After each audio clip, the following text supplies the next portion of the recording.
Good afternoon friends, Panchakarma lecture સિરીઝની અંદર આપનું હાર્દિક સ્વાગત છે. આપણે વમનના ડોઝ, ફિક્સેશન, અનુપાન વિશે વાત કરી, એનું એડમિનિસ્ટ્રેશન કરી દીધું. પેશન્ટની અંદર હવે એડમિનિસ્ટ્રેશન કર્યા બાદ હવે શું જોવા મળશે, એના માટે આપણે પેશન્ટનું શું કરવું પડશે? ઓબ્ઝર્વેશન. અને પેશન્ટે શું કર્યું છે? આકંઠપાન કર્યું છે. શેનું? ક્ષીર, યુસુરસ, યવાગુ, આ બધાનું આકંઠપાન કર્યું છે. એટલે આપણે વૈદ્યએ સતત દર્દીના હથેળી, મુખ અને પૃષ્ઠ ઉપર હાથ ફેરવવાનો છે. કેમ? તો કે આ હથેળી, મુખ અને પૃષ્ઠ ઉપર હાથ ફેરવવાની જે યુક્તિ છે વૈદ્યની, એક પ્રકારની સાયકોલોજીકલ વૃત્તિ છે. કેમ? તો કે એનાથી જે છે દર્દીને આશ્વાસન મળે છે કે વૈદ્ય મારી સાથે છે. કોઈ વ્યક્તિ આપણા ગભા ઉપર હાથ મૂકે તો આપણને આશ્વાસન મળે કે હા ભાઈ, આ વ્યક્તિ મારી સાથે છે, તો મારે ડર નથી.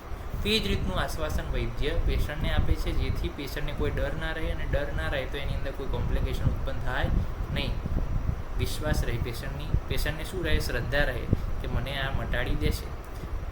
દર્દીની આ જે સ્થિતિ છે, વામક યોગ આપ્યો, આકંઠપાન કર્યું, એ એક મુહૂર્ત સુધી રાખવાની છે. જ્યાં સુધી વમનનો વેગ ના આવે ત્યાં સુધી એક મુહૂર્ત સુધી આપણે રાહ જોવાની છે. સિમ્ટમ્સ શું જોવા મળશે? તો દર્દીની અંદર પહેલો તો પરસેવો ઉત્પન્ન થશે. કેમ? તો કે આકંઠપાન આપણે પાણી પી લઈએ અહીંયા સુધી, ગળા સુધી, તો આપણને પણ ઘડીક શું થાય? પરસેવો વળી જાય, નર્વસનેસ ફીલ થાય.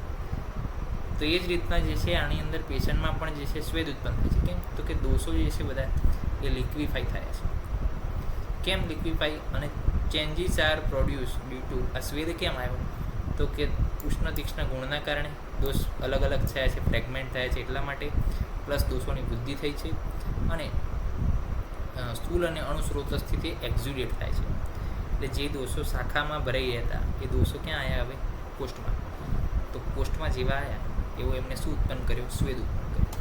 નંબર 2 કે રોમર્સ થશે, હોરિપિલેશન થશે. કેમ? તો કે દોષો આમાશયમાં આવે છે, એટલા માટે દોષો જે શાખામાં હતા એ કોષ્ઠમાં જે છે ગતિ કરવા માંડ્યા ઉષ્ણ ગુણના કારણે.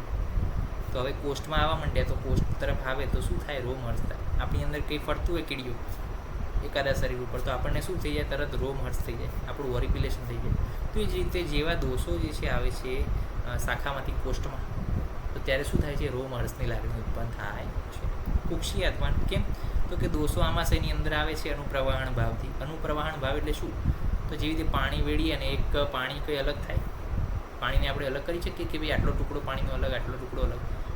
એવી રીતે દોષો જે લિક્વિફાઈ થયેલા છે એ અનુપ્રવાહણ એટલે કે એકબીજા સાથે ચોંટેલું હોય, પાણીને અલગ ના કરી શકાય. અનુપ્રવાહણ એટલે કે એક તરફ જો આગળની વ્યક્તિ ગતિ કરે તો પાછળ બધા એમને એમ ચાલ્યા જાય, એને અનુપ્રવાહણ ભાવ કહેવાય. તો દોષો શું થાય? આમાશયમાં બધા એકઠા થાય. આમાશયમાં જેવા દોષો એકઠા થાય એવા દોષો આમાશય શું થાય? આધમાન થાય, એનું ડિસ્ટેન્શન થાય. તો કુક્ષી આધમાન પણ જોવા મળે. પછી પ્રસેક અને હલ્લાસ પણ જોવા મળે. કેમ? તો કે વધારે પડતું આપણે આકંઠપાન કર્યું છે એટલે પ્રસેક જોવા મળશે, હલ્લાસ જોવા મળશે.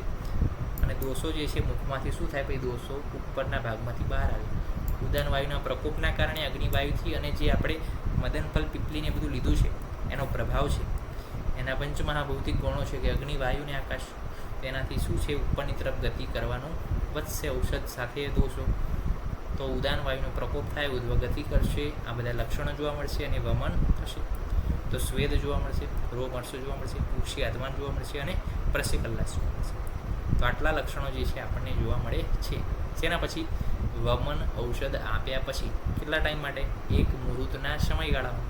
તો આ થઈ ગયું વમનનું પ્રધાન કર્મ. અને હવે આપણે ધીમે ધીમે પશ્ચાત કર્મ તરફ આગળ વધીએ. પરંતુ એ પહેલાં સમ્યક યોગના લક્ષણો, અતિયોગના લક્ષણો, હીન યોગના લક્ષણો વિશે વાત કરીશું. ત્યાં સુધી રજા આપશો. જય હિન્દ, જય ભારત, જય આયુર્વેદ, જય